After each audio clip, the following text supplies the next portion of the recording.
belief, and specifically belief in yourself and your teammates, and everyone really bought into that message, and it seemed to help them a lot in their win over the Commanders. I believe. Do you believe? Y'all turn me into a believer now. Do you believe?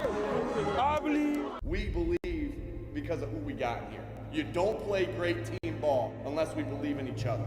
If you step on that field, it's because we believe in you. Believe. I believe. Do you believe? That was tough, but I did feel like there was a lot of belief on this team. It didn't go the way we wanted it, but that's dog mentality, right? That's believing. Stuff like that is just really cool to see. Like, when you can see the team's preparation throughout the week come to fruition like that in a game, it just really goes to show you that this team's bought in and they have the right mentality and overall a great culture. Now, Nick Sirianni also revealed his unique message for the team this week in his Friday press conference. Just play clean football. Just play clean football. That's why I have this picture here. I didn't, but this is Bobby Knight, right? Obviously, and then what it says on his wall right here is victory favors the team making the fewest mistakes. I thought that was cool. And we, in the light of, him passing this week, but it's just about playing clean football, and cleaning up, what does that mean? That's our football IQ, coaches and players football IQ. That's our fundamentals.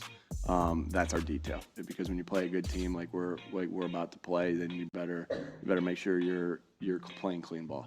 So for one, that is a great message. The Eagles need to play clean football and limit their mistakes in this game, especially since they're going up against a really tough opponent that will surely make them pay if they do make mistakes. So I'm sure the team's going to fully buy into that message, just like they did last week. And also, it's really cool of Sirianni to honor the late Bobby Knight like that. And if you don't know, Knight was a legendary basketball coach for the Indiana Hoosiers and a few other teams, so hopefully his message can help Sirianni and the Birds pick up a win this week versus the hated Dallas Cowboys. It's definitely going to be a challenge, though, on both sides of the ball. I mean, let's start on defense, where the Birds really did struggle last week against a Commanders offense that's been kind of up and down this year. And now they have to take on this Dallas offense that's been playing well for the most part this season, so the defense definitely needs to step up their game. And Fletcher Cox recently did have some comments on the defense that are really interesting, as he basically said that now 8 weeks through the season, the defense has yet to establish a true identity, and a big contributor to that is all the injuries that they've had, and in turn the lineup changes that they've had to deal with all season. And he also said that this is going to be a big week because for the first time all season, the Eagles will have the same secondary group in back-to-back weeks, so hopefully that continuity just helps them grow and get better, and the Eagles can really start to establish an identity on defense over these next few games, starting with Dallas. And honestly, I think the identity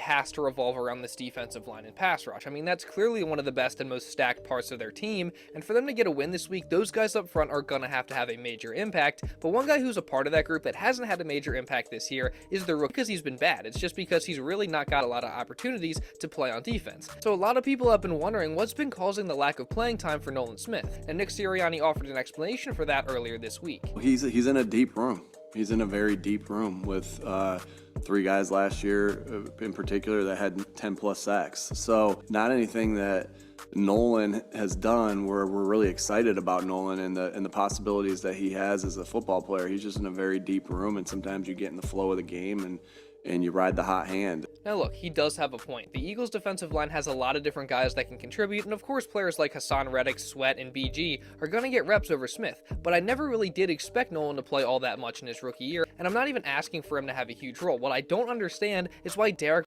Barnett is ahead of Smith on the depth chart and in turn taking snaps away from the Rook. I mean, Barnett really hasn't done anything all season, yet he's played in 20% of the Eagles' defensive snaps, while Nolan Smith has only played 9%. So I don't know, I really don't get it. And very